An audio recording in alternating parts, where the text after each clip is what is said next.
faculty delegates and students who have joined us here.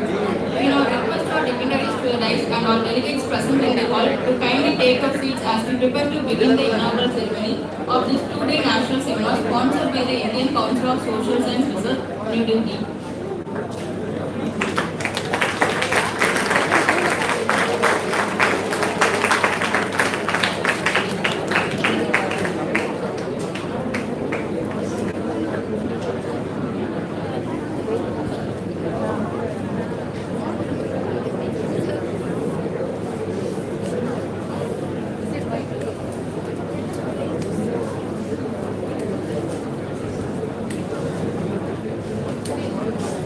We begin proceedings with the Tamitai Vandu, followed by the traditional lightings of the lamp by our dignitaries on the dais. Kindly rise for the invocation.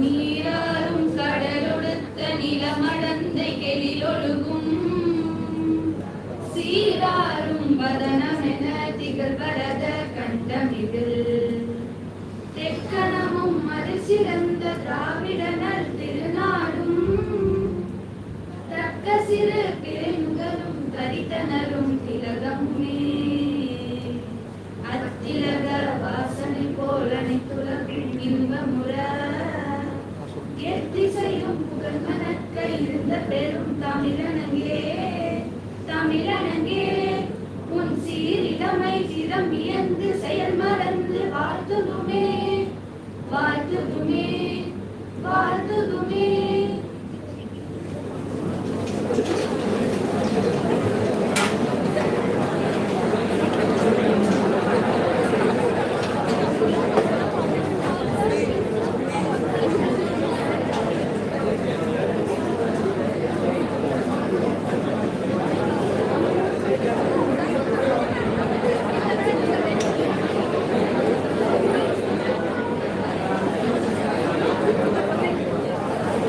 I welcome our guests to lighting the lamp by our dignitaries on the dais. Kindly raise for the invocation.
I now invite Dr. D. Karthika Ma'am, Associate Professor and Head, Department of Computer Science, VET Institute of Arts and Science Co-Education College, Erode, to deliver the welcome address.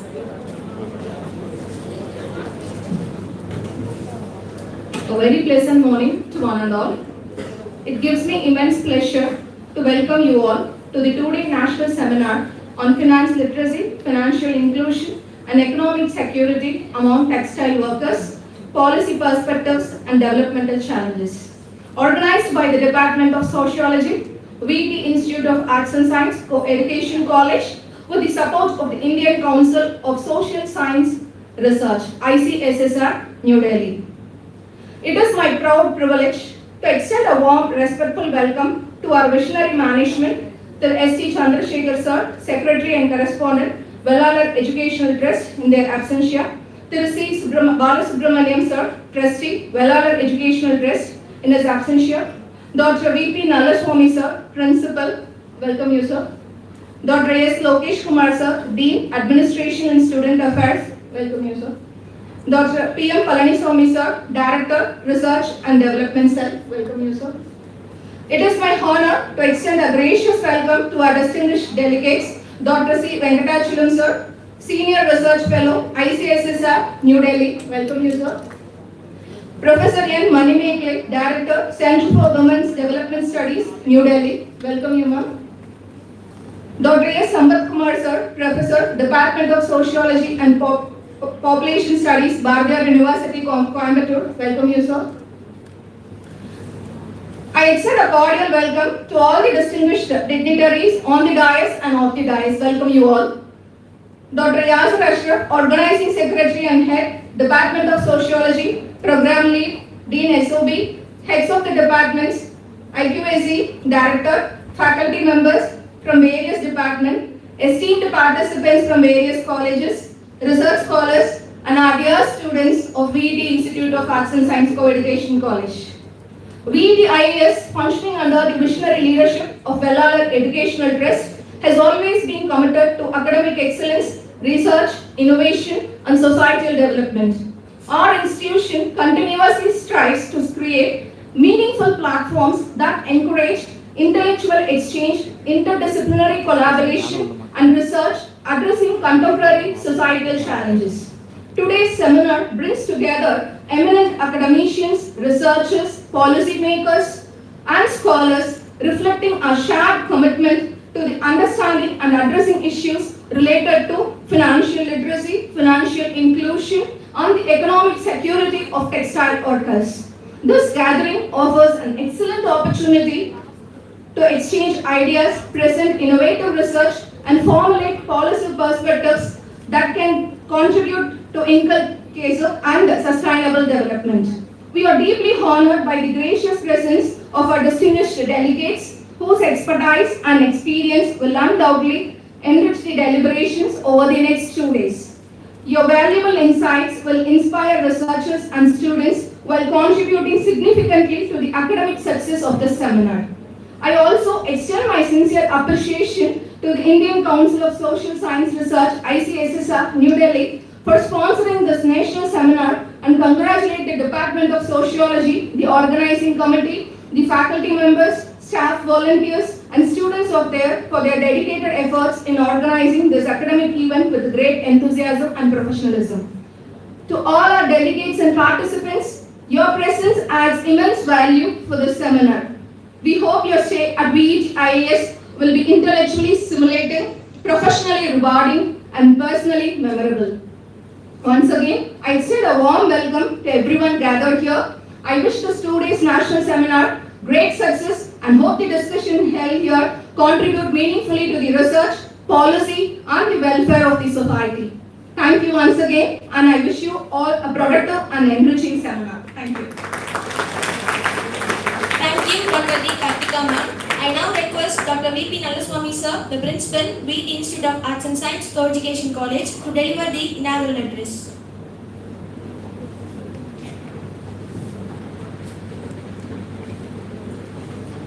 Respected Chief Guest of the day, esteemed dignitaries, distinguished resource persons, and other dignitaries sitting in the dais, participants from various institutions, and my dear colleagues, my dear sociology students, and our college students. A warm good morning to all of you. Thank you. So it's my great honor and privilege to present this inaugural address in this 2-day national seminar on financial literacy, financial inclusion and economic security among textile workers, policy perspectives and developmental challenges.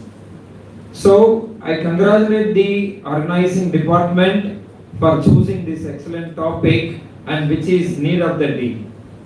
Because in Tamil proverb we know, all padi, adai padi, it means 50% of every human being values and dignity is completed by the dress they are wearing. So each and every textile worker who are part of making that particular dress is always an integral part of our life. Whether their economic security and their wealth are very good, that's subject to a question mark. So these kind of seminars will help the policy makers to redesign the policies and other strategies to improve the economic value of the textile workers, because the textile sector contributes a significant percentage of our GDP and export value, right? So it's our duty to support the people who behind that, because they are the pillars of this industry. So they may be ignored by the different aspects, different things. So that should be addressed here. Many of the experts are here. They are going to give their views, insights and ideas which may help them to improve their financial literacy and inclusion, and that may help again to plan their income, expenditure, savings and investment. Further, in order to support the sustainable development, it's our duty to contribute our values to this industry. That is the need of the day. So for that, once again, I congratulate the department for organizing this national seminar in this excellent topic. So I request all of you to provide your valuable insights towards this seminar to make the lives of the textile workers more better than present. So wish you all the very best. At the end of the 2-day seminar, definitely we are going to get a new insights which help the policy makers to change the policy, which improves the financial security and financial wealth of the textile workers. Wish you all the very best. Thank you, all of you. Have a good day. Thank you. Thank you, sir.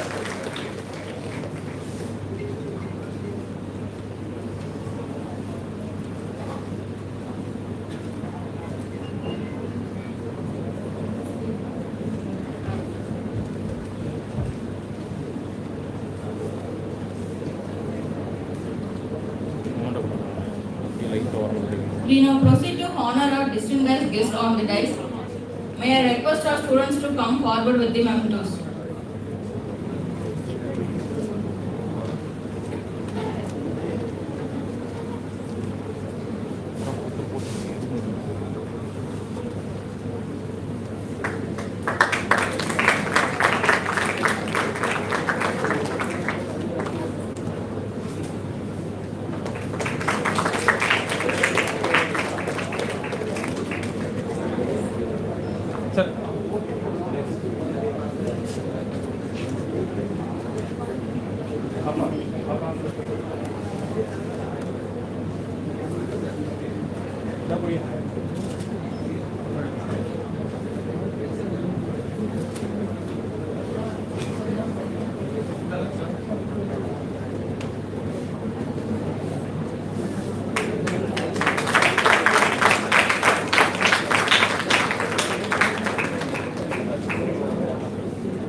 Thank you all. I now invite Dr. C. Radhika Ma'am, Assistant Professor, Department of Mathematics, VET IAS, to formally introduce our guest of honor to the gathering.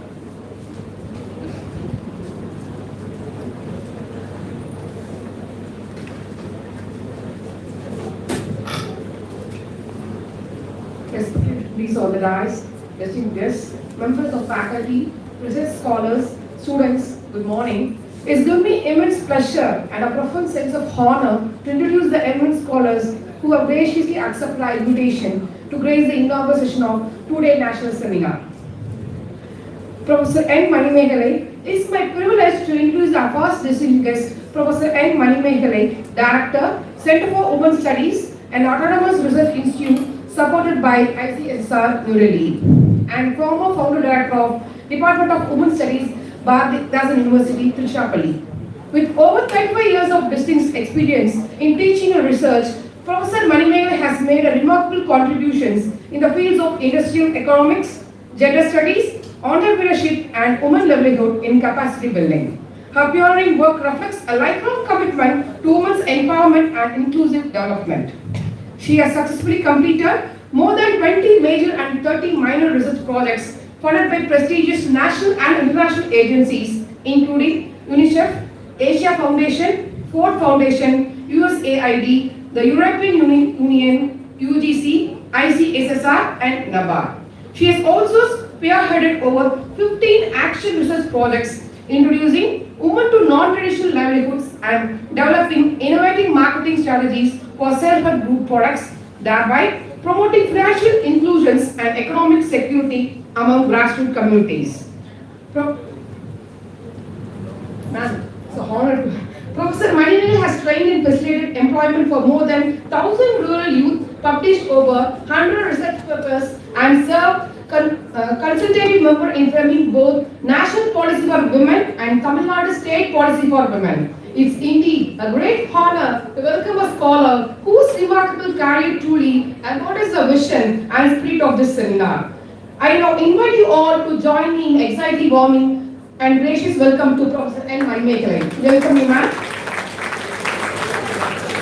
Professor C. Venkatachalam. I now have the honor of introducing Professor C. Venkatachalam, Mentor, Professor, Department of Sociology and Population Studies, Bharathiar University, Coimbatore, and former founder, Professor, and Head of Department of Sociology, Periyar University, Salem. With more than 3 decades of distinguished academic and research experience, Professor Venkatachalam has served with a distinction at Acharya Nagarjuna University, Bharatdasan University, and Periyar University, where he has also served as the founder coordinator of the School of Social Sciences.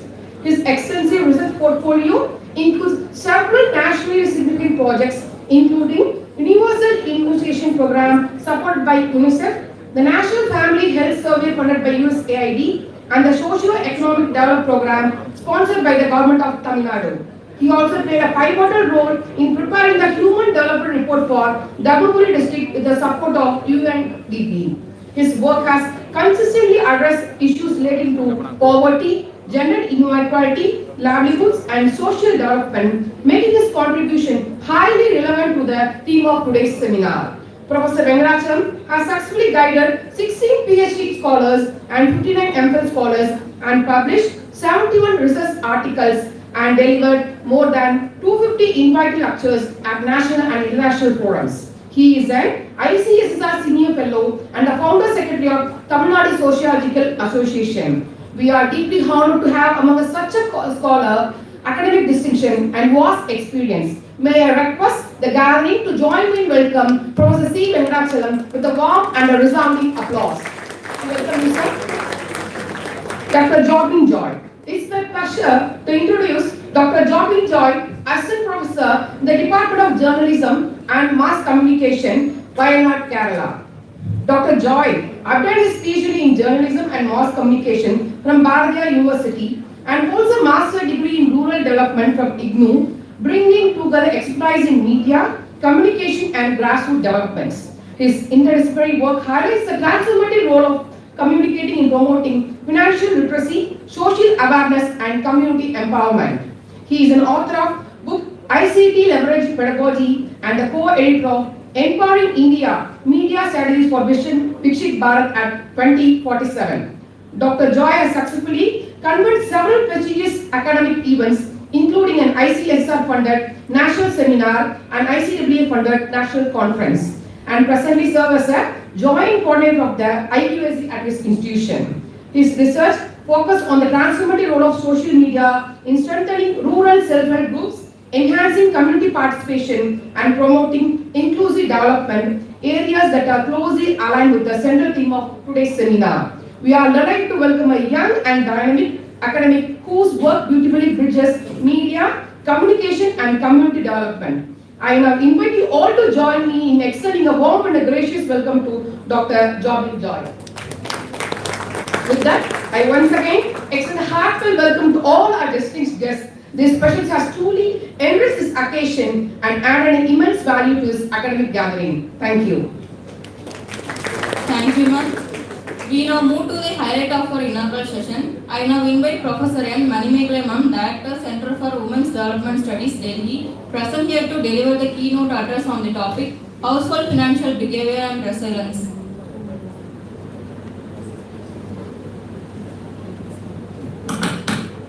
There is a presentation.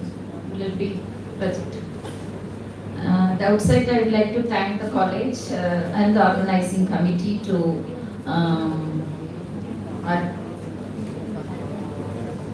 organizing this very important seminar, and thanks to ICSSR also for supporting the seminar, and thanks to Dr. Yasir, who is actually inspirational to get this proposal submitted to your ICSSR and got it sanctioned also. I really miss him here, but he is joining online, and definitely the two-day deliberations will bring some kind of insights towards the financial inclusion and financial literacy, which will lead to economic security. I have been all along working with women, and since 1999 with women textile workers, though not directly on financial inclusion, rather I've been working with them, the workers, their working conditions, the wage issues, health issues, and the kind of schemes in which they have been admitted, and the kind of vulnerabilities and exploitation. So these were the kind of issues from a very critical gender perspective. And thereafter, after my research, which was supported by UGC, I have also been associated with various organizations working for the protection of rights of the women workers in general, and also the adolescent girls who joined there in the camp labor scheme. Now it is called camp labor scheme. Earlier it was called Sumangli scheme. So I started my work with textile workers those period in 1999 where you had this Sumangli scheme. You must be aware of that, being people located in this region. And recently there with Center for Women's Development Studies, which is one of the ICSSR institutes, I am where it was locked down, and the workers, migrant workers all went back, and you know how vulnerable they were. Even pregnant women were walking down because of lack of transport, and there were deliveries, and even the camps in which they have been accommodated lacked gender-friendly facilities, etc. That was the one component of what I should say the pandemic. The second one is about the work. After some time, the work were offered, and they were paid half a wage, because the producers also found it difficult to run the enterprise because of the lockdown and because of the global pandemic which was happening across the globe, and there was a kind of a cut in the supply chain, and therefore the workers in general, migrant workers all moved away, and our own native workers, only half of them could come, and it was an agreement, informal agreement to pay only the half of the wages. So the financial security was very much in question during the pandemic, and So that is one important area where this topic, and thanks to Yasir for thinking of this topic, where you have to have the capability to bear the economic shocks. The financial literacy and financial inclusion are one component, but financial capability is another component. So whatever I'll be dealing with women's issues because I'm talking in a gender perspective, but I'm using the gender in a very broader perspective, including the marginalized community. So in general, working class population belongs to the marginalized communities. Anytime they will be getting work and not getting work. And textile sector is one where at least regular work is there, but it depends. And migrant workers also face, there are a number of studies on migrant workers. So migrant workers are discriminated between these native workers, etc. Those questions are also there. So I have a structured presentation to save the time. That is why otherwise I could keep talking. So I will be talking on household economic because this is the topic as offered me to talk. Household financial behavior and economic resilience. Otherwise I thought that the very topic of the seminar itself could be the topic which I could speak on as a keynote. So I have added gender perspective because I've been working on gender, and I will also be, whenever I refer gender, I don't mean to say women only. It includes every marginalized communities, and particularly in the working class, every marginalized communities are there. So this is the share. I am giving a bit old data, but there are not much changes. This is to inform you that the textile sector contributes to so much. So India's share is around this cotton yarn fabs itself 42%, where we are not living. The road is also is part of that, and man-made 34. So these are the two important indicators. So when we talk about women and financial inclusion, again I say that when I say women working class, in that men also are included, working class persons I can say. As I already told you that this apparel garment sector is one of the largest employers of women, and there is a feminization of labor also, where that means more women are being employed.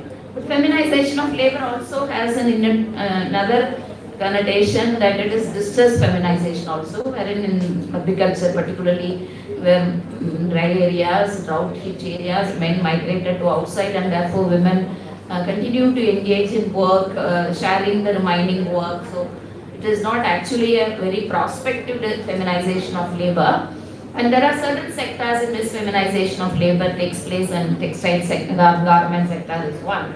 And they contribute to the, accordingly, you know, that most of them are women, and they contribute to national production, exports and household incomes. But at the same time, they are financially vulnerable. I told you already in the beginning that when I have been working for the past 2 decades or so with women textile workers, and they have been vulnerable. I can share several case studies of different regions from where these women to Sumangali scheme have been drawn. And one place where Dindikal I met one parents, the grandma was just running a small shop. It was what you call Tattuvandi. And parents, both the parents are coolie. And they have stopped both the girls to go to textile sector for work, because they can't survive with the wages they are drawing from. In fact, when I discussed why the 5th class studying girl has also been sent to school, instead of sending to school, has been sent to the factory. The father said at least food security is ensured there when she is working there. So it doesn't really reflect the age there. At least even as apprentices you have to be 14 plus, but after 5th class it should be 10 plus only. But she was put up because her sister was already there, and this girl was also sent. And this is the kind of vulnerability in which these families, poverty-ridden families, these are very remote rural villages in which, even in the urban also, in the vulnerable conditions girls are being sent. And the most vulnerable in the recent studies which I said we completed, that is for migrant workers. Most of the Biharis, Jharkhandis, West Bengal, Assamese, Nepalis, they're all here in our region, and they also face a lot of issues in terms of the language, and they cannot have any bargaining power because of language constraint, and there are internal conflicts, etc., that emerged in the study. So that is what it is happening. And so financial inclusion, one point I want to here say in this slide is, it's not just an economic agenda. Like we are going to work and we earn wages, salaries, and we also save some money that might kind of inform you that it is financial inclusion. But it doesn't stop with that. It has to be transformative agenda. So like it has to change my life.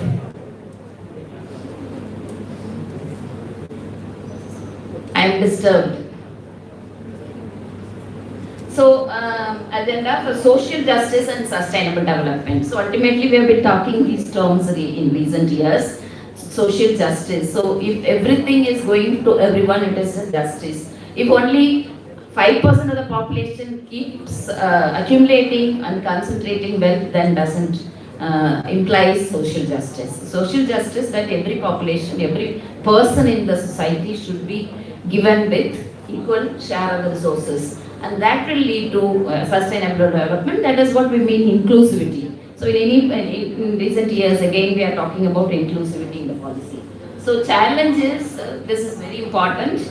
Like they do have financial services, but banking services, ensuring banking services alone doesn't guarantee kind of financial inclusion. So that is what I want to say. So ensure women possess the knowledge, confidence and agency. So again, I refer to all the working population. It is not the women alone. And this is the kind of components of financial inclusion. So it includes the access, quality, usage and welfare. So you have to have access. Like any woman who is not literate, leave alone financial literacy. Even I don't know how many of you here also are financially literate. Simple literacy is different, financial literacy is different. We go to the bank and we ask the managers or any counter persons as to how to fill this column, what are the... So literacy is very, very important. That is why now banks are also keen in disseminating the financial literacy to the population. So access of information is very important. And then quality, like the entire society is distributed with different pyramids, no? Like higher income, middle income, lower income. So accordingly, you have to give the products which will be, sometimes they will come and impose the products, which products means financial products. That may not be actually suited to my needs. So it should be suiting to, that is what I mean, the quality, the usage, the actual usage. That is, once I get into the banking practice, I should see most of the Jandan accounts, which the government of India asked every person to operate, is just started. Many of them not operating. So that is why it must be regular, frequency, it must be higher, etc. Then the welfare, ultimately the returns must be there, interest, etc. So financial literacy will bring to any individual to understand the difference between, if you are framing a syllabus for financial literacy, these are the components you should have. That should convey the difference between the needs and wants. Needs are different, like it is basic requirement. Wants is little ahead. You can have it, you can postpone it also.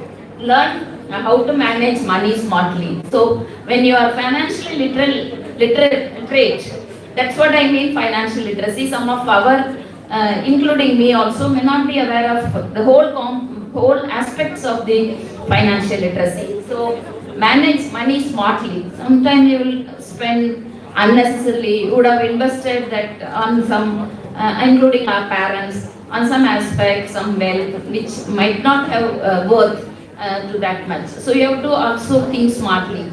Then set savings goals for things you love you. Like you are investing on something you wish to.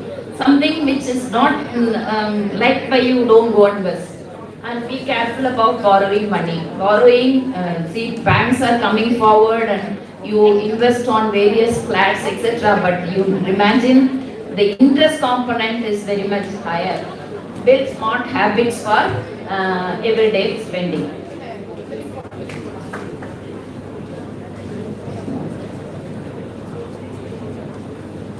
Yeah, these are the indicators. When we are talking about financial literacy, what are the indicators? You have to have financial awareness. You have some 1,000 rupees. So how much I can save? So whether I can save 20% or 30% or 10%. That depends on your family budget. And then what are the other unforeseen expenditures? Accordingly, you will do it. Then financial knowledge and skills. Knowledge, skill, attitude, and also behavior. So financial behavior is also very important as to how, that's what I'm all along talking. Then managing financial risk. It's not that particularly when you take the share market and other things, stock market, in any time ups and down. If Trump announces something about the war, Iran war, then the share market will go down. The moment there is withdrawal, then the share market will go up. So that managing financial risk also is equally important component of the financial literacy. Then financial culture. Like we have to have, even if it is 1,000 rupees, say 50 rupees or 100 rupees I should say, that should be the policy. And you have to kind of always save some money. Then use of e-finance. These days are e-finance, and therefore you have to kind of utilize that, the digital e-finance sources. Nowadays you need not have to go to bank, you need not go to any investment companies, you can just do online. And gender-based digital financial inclusion, because very often the digital divide is there, gender digital divide, and most of, during the pandemic also, if there is 1 unit of the mobile and the classes are online, most of the boys were given the priority and the girls, they were just sharing with the friends, or they are not much considered, because it is a structural constraint that the society has already imposed on girls. And so gender-based financial inclusion will deal with access to financial resources, banking, credit, etc., etc. That will lead to more women empowerment and that economic empowerment, and that will be realized through increased income, increased labor force participation, financial autonomy, gender equality. These are the 4 important components. Like increased income is very much required for the financial inclusion, then economic participation. You have to go and get employment there in the market and the labor market, and the financial autonomy must be there. That I am earning 1,000 rupees per month, I mean per week, but I don't have any save over that 1,000 rupees, then I don't have any autonomy. I have to decide that I can save this much, I can spend this much on consumption, the household consumption, and on children's education or future, whatever it is. Then gender equality. So if all these equally men and women are involved, then it will be improve, and that will lead to women entrepreneurship and poverty reduction.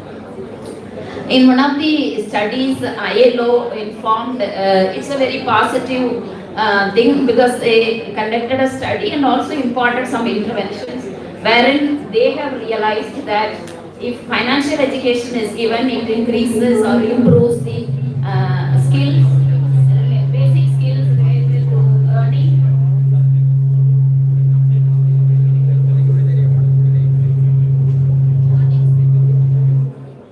Spending, budgeting, that is, you are supposed to budget what are the expenses, savings, and allocation for unforeseen expenditure, etc. Borrowing, saving. If you already borrow, because working class definitely have always they remain in indebtedness, and they have to every month they have to pay the interest also, and using other financial resources. So ILO study also proved, and ILO intervention, International Labour Organization study and interventions proved so And so also they have achieved better business results, better equality. And so they ILO, based on this, they have developed training modules for financial inclusion, financial education. And ILO also said that the financial education program has benefited thousands of women in various countries, Argentina, Egypt, etc. And further, it was revealed in the research study that financial inclusion will not result in gender equality. This is very important. I have underlined in the red that it provides tools to accumulate assets, but at the same time, and it results in generating income by managerial, financial risk, etc. But at the same time, the women should possess the knowledge about finance, handling finance, and also allocate the finance accordingly to strengthen the financial capability. That is very much missing, and that is what in this study also. And it is also told that there is a gender protection gap with fewer women using insurance. Because think of, I don't know how many of you are now covered with insurance. Even parents also, they don't go, particularly when you take the working class, they don't cover themselves with insurance, and if it comes to women, it is still worse.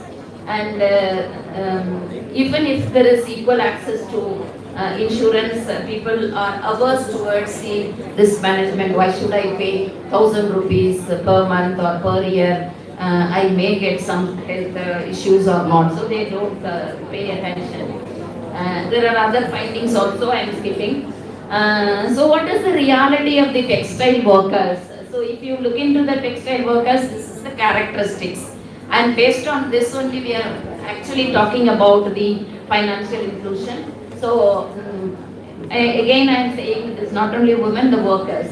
Textile workers in modest and irregular incomes. Sometimes see, when I did the study, it was like every now and then they keep shifting to other industries. So 1 month gap, 2 months gap. So there is no regular income for even the migrant workers. Anytime they will be thrown out, and therefore there is irregular income. And most of the women invest their income on household consumption. So workers' earnings 90% will go to heavily go to consumption expenditure. And there are other normal household expenses, including food, housing, education, healthcare, etc. And now very little has been left over towards either savings or insurance. I don't think that anything is there as retirement planning, unless otherwise these private finance companies are coming and canvassing for pension schemes, etc. And so assets, because household economic, financial behavior and resilience was the topic given. So as assets, the resilience is being quite weak among the women or textile workers. And this is again in continuation of what the earlier context in which I have explained. The textile workers have these characteristics of low usage of formal banking, cash dependency. See, they feel that instead of getting it digitalized transfer, if they give the cash, it is easy. Take to the market, spend there. We have a mobile phone and you download the pay apps and you just pay. But I don't think that the textile workers are comfortable with handling those things. So they prefer cash rather than digital transaction. And one more aspect is also like most of the migrant workers who are from rural areas, they are compelled to transfer money to the parents and therefore remittances. There are a number of systemic barriers as far as the gender is concerned. There are differences between men and women. So women particularly bear the systemic issues, like they are supposed to manage the household consumption expenditure, whether men are giving or not giving. Many of the men, they spend their earnings on their own. Many of them are alcoholic addicts, and therefore the money doesn't come at all. So the women's business, it is on the head of the woman who is supposed to manage the household.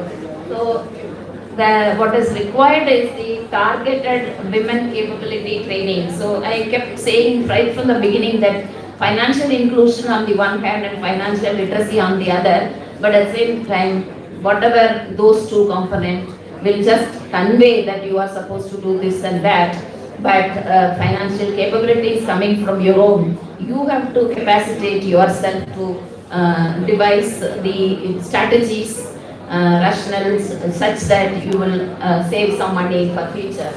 And it is also in one of the studies found that education interventions and peer-to-peer training.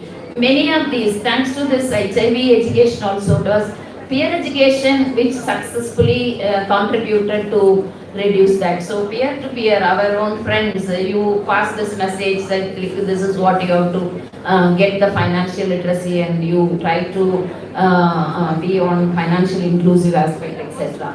And so the behavioral aspects, as because I told you that it is the attitude, the skills, the behavior.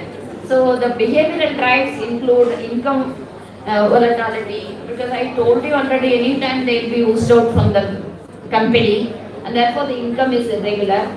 And second is that anytime, say for example, I was talking about pandemic or any other economic shocks, natural catastrophe, there your work won't be there, so you have to rely on borrowers. And it is not that you will be welcomed by the formal banking system to come and borrow something, no, it is informal sources. So most of the workers, textile workers, rely on the informal sources is one of the major constraints, and that is sometimes making them to perennial indebtedness. They will borrow, and instead of paying that, they will borrow again from some other source, and this pay the interest alone, and then they go for third borrowing. Because I have been working with series of several categories of workers, sanitation workers, construction workers, street vendors, textile workers, etc. So it is almost the same with all the categories of workers,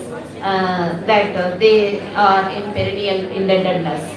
And debt dependence, I already told you. Digital adaptation is very, very poor. Emergency preparedness, because they don't have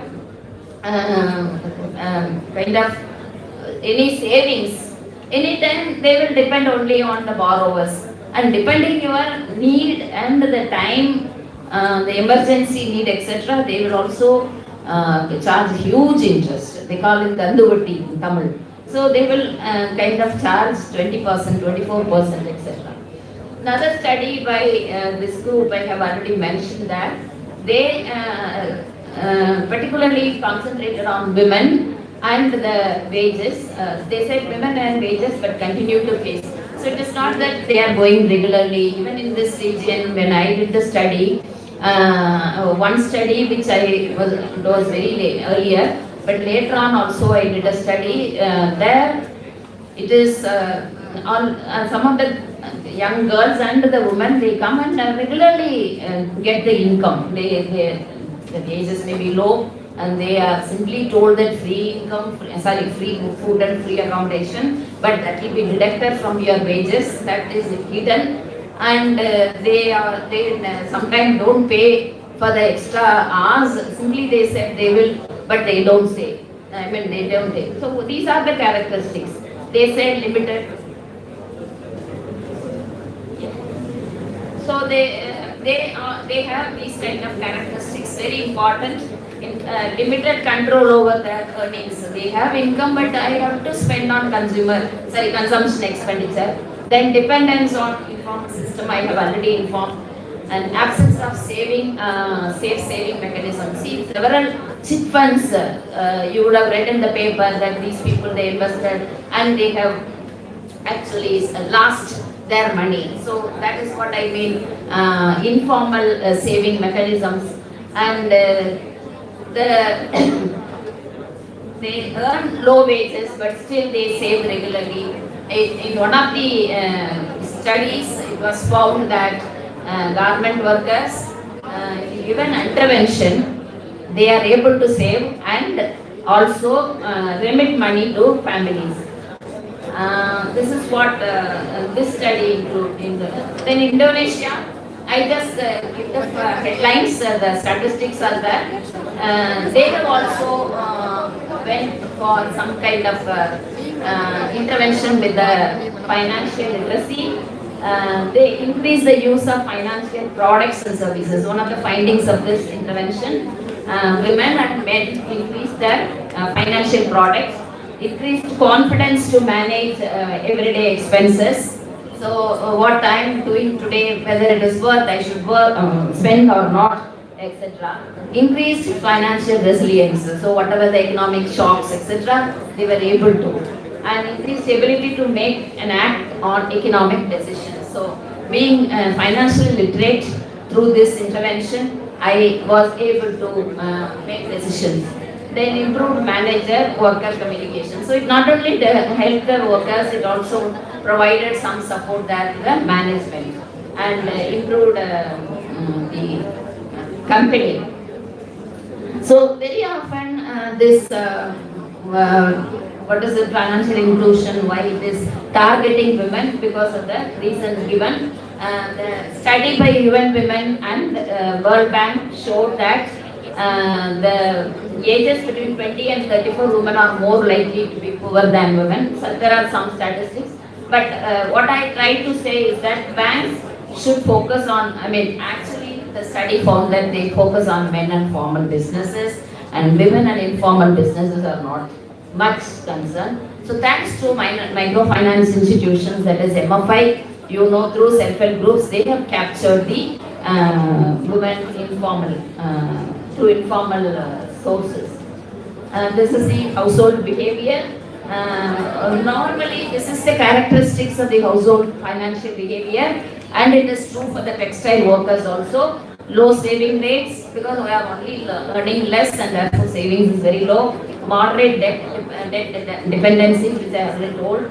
High reliance on informal channels and high vulnerability to market shocks.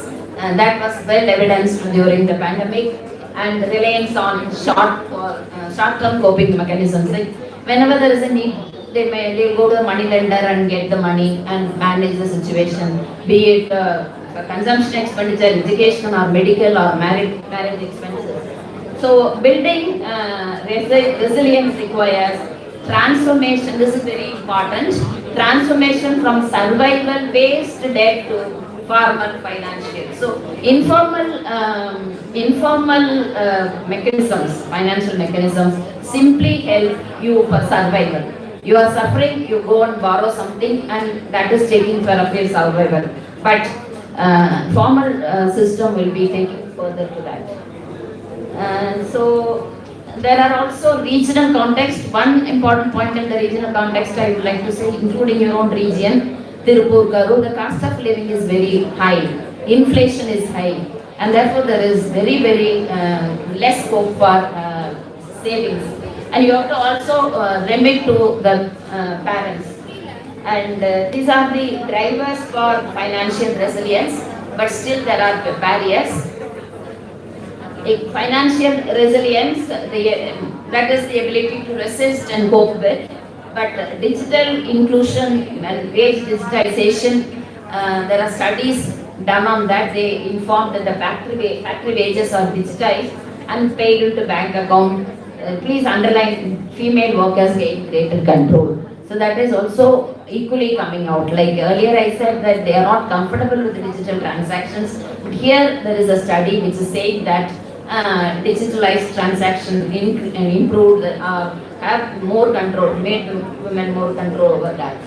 And there are also structural barriers which I have already told. With this I stop the strategies for empowering resilience. So what are the strategies you have to provide to empower resilience? The first and foremost is workplace financial inclusion. So in the workplace itself, you have to integrate into the education, like legal education. Even we used to go and offer to textile workers and gender sensitization, life skills, etc. So like that, it should be part of that. And mobile financial services. So women need not have to physically go and present there, withdraw money from the bank, rather mobile banking should be encouraged and they should be taught. Then structural policy changes. See, very often, I already told that the bank captures formal finance businesses and men, and not the women in informal businesses. So it has to be improved. And the pathways to resilience would be absorbing capacity, adopting capacity, and transforming capacity. I would like to conclude with that. Absorbing capacity is ability to recover quickly. If there is any slowdown, you have to come out.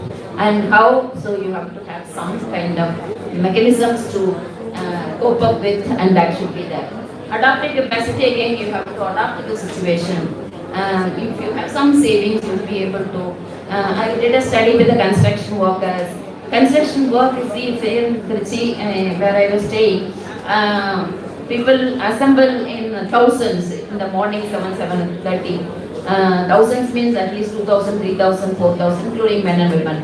At any point of time, the contractor will come and they will offer work, and partly at least 100, 200, 300 women or men will be rendered without work. They would have started at the morning, in the morning around 4 o'clock, some 80 to 100 kilometers distance away, but at the day, at around 8 o'clock, you will be rendered no work. So this is the volatility, and they have to kind of, if it continues, I was asking, oh, today our stove won't be lit. That is what the women were saying. Transformative capacity, this is very important. Women, financial literacy and financial inclusion should be making them kind of understand the savings, and the savings should also be there for the long term. This is what I would like to finally say. And I have many, but the time is up. I would like to simply conclude saying, in many studies it was told that the women are, and textile workers also, are saving discipline, etc. But only thing, there is lack of money. We are not earning proper in the sense sufficient to even go for saving. But still they are disciplined. And there is a need to address the structural barriers, which I have already mentioned, that there is a perception that women cannot save, but self-help groups and other interventions prove that women can be banked, women are good bankers, women are good repayers, etc. So with that, financial inclusion, financial literacy could easily be added there in your own syllabus, whichever courses you offer in the system, in the factory, and that will help you. So thank you very much.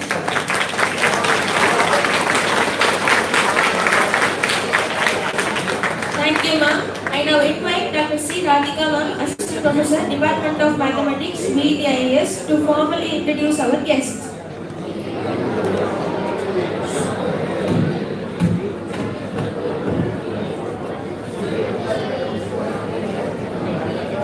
Chiefless intro book, Dr. S.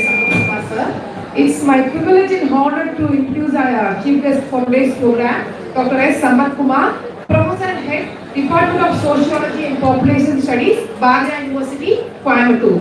Dr. Sampath Kumar is a distinguished academician with over 30 years of teaching experience and 60 years of research experience. His areas of expertise include gender studies, sociology of health, sociology of disability, and research methodology. He has made a remarkable contribution to teaching, research, and academic leadership throughout his illustrious career.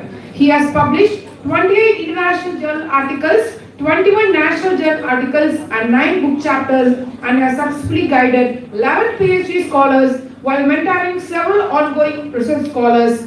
His research has earned 248 citations with H index of 9, reflecting the impact of his scholarly work. In addition to this academic excellence, Dr. Sampath Kumar has served in several key administrative positions, including Dean, College Development Council, and Coordinator of Bharatiya University, Community College, Consultant Center, demonstrating his commitment to institutional development and higher education. His recent research on healthcare, equity, disability, women's reproductive health, and social inclusions continues to contribute significantly to the society and public policy. Dears, it is indeed a privilege to have such an eminent scholar, researcher, and an academic leader with us today. Please join me in extending a warm and heart welcome to our respected chief guest, Dr. S. Sambat Kumar sir. Dr. Sambat Kumar shares a long-standing academic bond with our institution. His continued support and involvement make him feel very much part of our academic family, and he is considered as one of our own. I welcome you, sir. I now invite Professor Sambat Kumar sir, Department of Sociology and Population Studies, Bharathiar University, Coimbatore, to confabulate.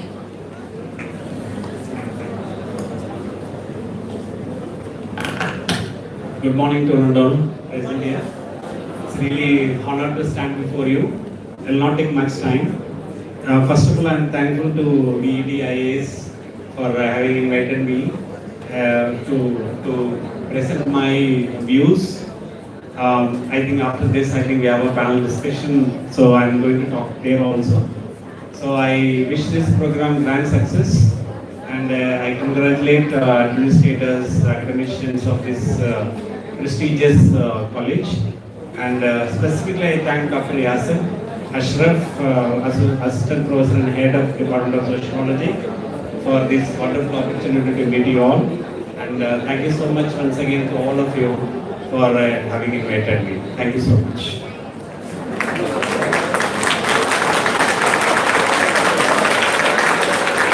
Thank you, sir. I now invite Dr. C. Venkatachalam, sir, Senior Research Fellow, ICSSR, come forward.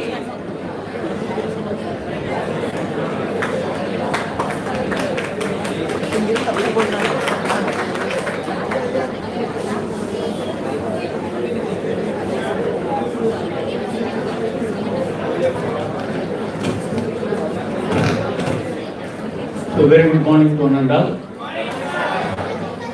At the outset, my sincere and heartfelt thanks to go to the entire administration of this great institution, who have invited me, not only new to this time, number of times I have come in various capacities. Today also I am happy to associate myself with today's national seminar on the important topic, which is I think the organizing committee has sent a proposal to the ICSSR to get this proposal accepted by them. This important topic to be thrown the light on different aspects of the textile working community, which is being discussed in number of forums, and I hope this more and more micro level research to be conducted. I think these 2 days deliberations will certainly enrich the knowledge, and the budding scholars also will find a new hypothesis to be framed and find out the more possibility to carry out the research. I hope this seminar will certainly benefit for the entire policy making institutions. I wholeheartedly congratulate this seminar reached a grand success. Thank you for inviting me to this important event. Thank you a lot. Thank you, sir. I now request Dr. Yasir Ashraf, sir, Organizing Secretary and Assistant Professor, Head Department of Sociology, to propose the vote of thanks for the inaugural session.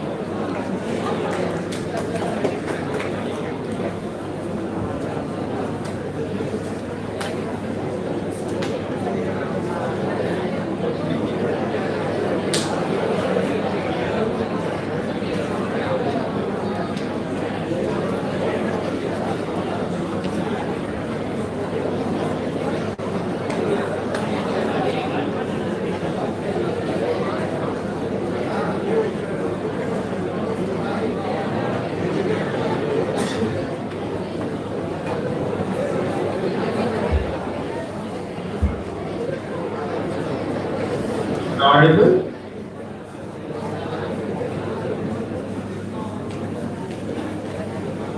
Respected Chief Guest of Honor, dignitaries, esteemed resource persons, faculty member, delegate, research scholars, dear students, ladies and gentlemen, a very good morning to one and all present here. It's my privilege to propose vote of thanks at the conclusion of the inaugural ceremony of the two-day national seminar sponsored by ICSSR New Delhi. The topic of the seminar is on financial literacy, financial inclusion, and economic security among textile workers, policy perspectives and developmental challenges. On behalf of the organizing committee and myself as the convener of the seminar, VD Institute of Arts and Science, I express my heartfelt gratitude to our honorable chief guest, Professor Mani McLean, who has come all over from Delhi, for graciously inaugurating the seminar and for delivering an inspiring inaugural address. Your insightful thoughts have set the tone for 2 days of meaningful academic discussions. I extend my sincere thanks to our guest of honor, Dr. Sampath Kumar Sir, Bharatiya University Coimbatore, and all the distinguished dignitaries who have honored us with their presence. Professor Venkachalam Sir, Dr. Jobin Joy, Dr. Lindsay Joseph, Akila Johnson, Professor Ziauddin from Malo, Hyderabad. Your encouragement and valuable words have greatly motivated all the participants. My sincere appreciation goes to our esteemed keynote speaker and invited resource persons for sharing their knowledge and expertise. Your thought-provoking presentations have enriched our understanding of the importance of financial literacy, which Professor Mani McLean has already delivered, and economic security among textile workers. I gratefully acknowledge the Indian Council of Social Science Research, New Delhi, for sponsoring this national seminar and supporting research initiatives that address pressing social and developmental issues like this. I convey my sincere gratitude to our respected college management, faculty members, Dr. D. Danesh, Dr. Karthika ma'am, and Mr. Prabhu, and administrative staff, non-teaching staff, student volunteers, and every member of the organizing committee whose dedicated efforts made this inaugural ceremony a grand success. I wish to put here the sincere gratitude to Dean Academia, Professor respected Logesh Sir, Principal Nalaswamy Sir, and R&D Director Pallaswamy Sir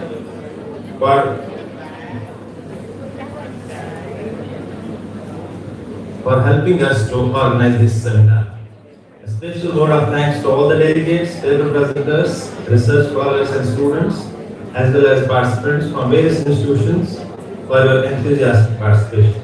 Your presence has made this seminar a truly meaningful one. So with this, I thank the Master of Ceremonies for conducting the proceedings so gratefully and all those who have contributed directly or indirectly to the successful organization of this inaugural function. With these words, I once again extend my sincere gratitude to everyone gathered here. I wish all the participants a fruitful, engaging and 2 days intellectual rewarding seminar. Have a good day. Thank you.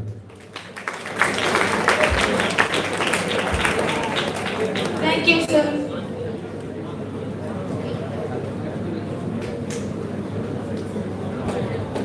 This brings our inaugural ceremony to a close. We now break for a tea and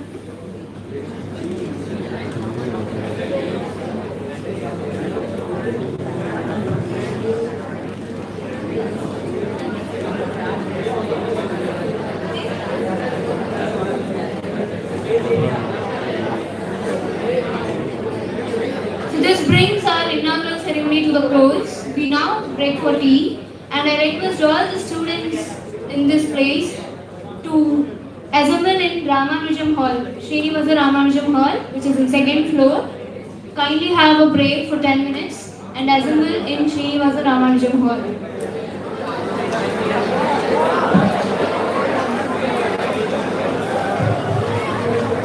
Sociology